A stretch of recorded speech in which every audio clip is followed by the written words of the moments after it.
Welcome to the leading site news.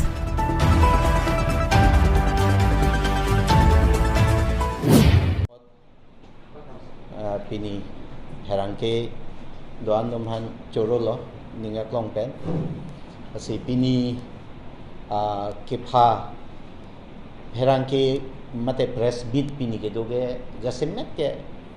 exam ke conduct aputa lasi exam padode dat pu penang atum kaning je jodo lasi bangso puta aposi exam ke conduct lo 13 pen 15 nang bo la si exam ke tang pamilo la penon ke regular lo la penon exam ke conduct ji ka velo la senon up to date pusi punang po la si lada penangan social media long nang ke tok do lo asona ke tok do lo exam padode peni paputhak sita lasu exam ke padu derek isi technical bisa akesik sak dopok lo la sila bangke seta itip ako dopo pu isa best no ban form fill up job lo ako hala dag ako isi technical issue nang doko ko mat inton doko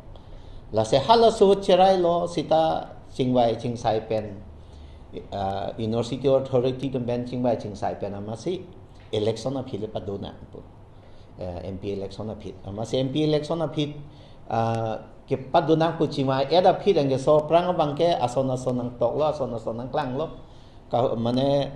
phit exam ke do ta lahe pot puge khali exam mange timely pen la so pot la sidak correspondent do bo la si lalo la si ke chengsi la si non exam nang ke tok dun satlang nang kang ni do na tum phansi ja semet chorulo athe almost 100% attendance.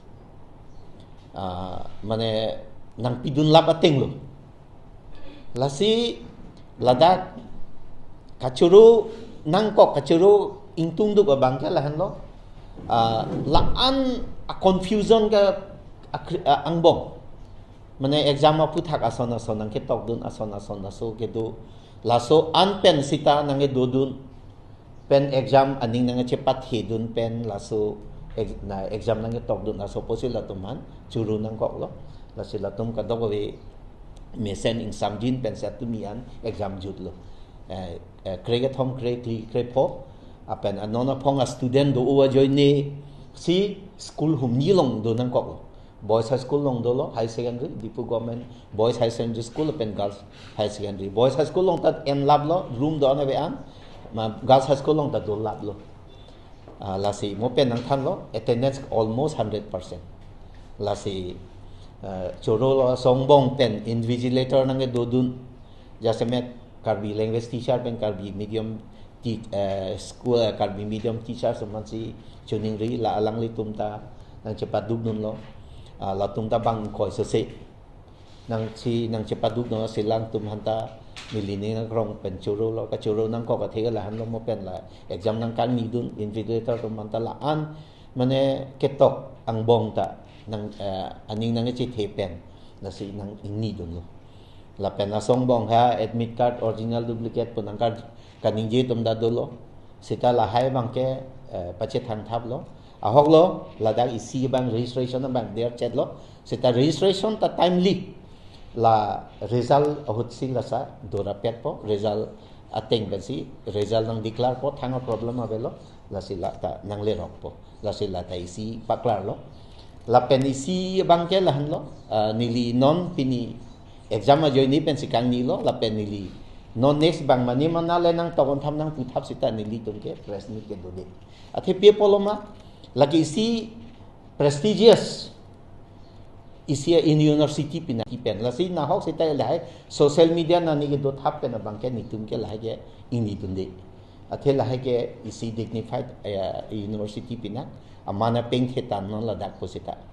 la si lahlo la si nona bangke la exam ta hok lo ingni der lo sita kadogowe la si kedera yoni nilita ningduk lo la si student no manda la si ningduk lo dia cho hang lo ke de der pot sita nili de le ke chok chi pu bang nili ta chi pu un e le ke athe ni lita che konkret athe dak technical la jaga problem nang do o sita ajan mo la solve lo sita mo phitu la bang avelo non bang regular lo la pen isi kapat klar kang tung bang ke la dak la so institute ke la ke university po pista self finance la si purely private pole puda da cholo pudet kali lage private pina la pen isi nang klang lo council la sor ke cheng hud nang rap dun lo ningkan si 5 lakh sang pilo a phinang pa bat lo 10 lakh sang pilo a 15 ke non bang ke nang pa we da lo la ta nang pi pe da lo lage council ben abi totally abi non ta pining da budget long abi la pen isi la hai office study materials aphan pura ningkan hini dolo fs ke long posita physical payment long le check bang long le that la sinon puthop ni li council authority dum han application ponsi budget long pining ta pawe data pot la so position ning ridam lo amasi supplementary budget long ponpo mama thap ponpo lo chu kado de da ke do thap pon thu the da sita puthop ne chupudam thulo masi to next bang ke nang thapi ponpo la si ining thelo council sor puthot nang chera bantu popusi athe laso institute ke isi pudamlo pulong te kirengya phana ki siksak du ko pipoloma ke chenge ko ga niliga prang ko sonma kaningya teng sin non tala dam do student ke chenge ko KLT pen KMT atum student latum ka charlie admission doji mola tum tanglo te student ke drastically it will come down nila so hormu bang aprang kan si predict at puerlo la si mola sot ki sungi do lalo la si pen isialam abang lo official secret ayo ni ajak details ke ne nang thanu ne setala dak ani si elong ni bang nang ke tok do ko lo la expenditure ro puthat laga ho lo ningkan ko ne collection ke lage penang ke lilo sita la dak pen la official expenditure do angala song bong si angke kene office materials lo office expenditure do angala repairing ta lage abandoned building ki utan ki rulo danger pu la si major repairing bata ni ruwang do lo apen la hai coloring di lo la hai office pura kene lo angala ta keselam thap ni thang kene la ane mon bukali building PWD building division aphan tok si building division tum si estimate kaselam la si as per plan estimate si kaselam angke non office la hai ko non office materials ke nam ke cheng hut council ka atum nang rab dolo kang pu hut chair plicap dolo student tanong there are more than 160 chairs for student angke la hai study material dolo computer no la hai office lo pipine ason la anlo la sa hok remuneration pilo lalo la pen ke isilam dakhan lo ajad expenditure pusta school college along ason si managing committee governing body poson si dhakta isi management committee do lasi nilinuet pusita la ke decision enuni penang thetan ke lasi hala dak cherai retik ke lasi la ke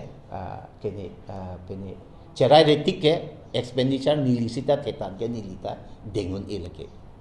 lahan lo lasi kadong ko be lalo pendet ke isia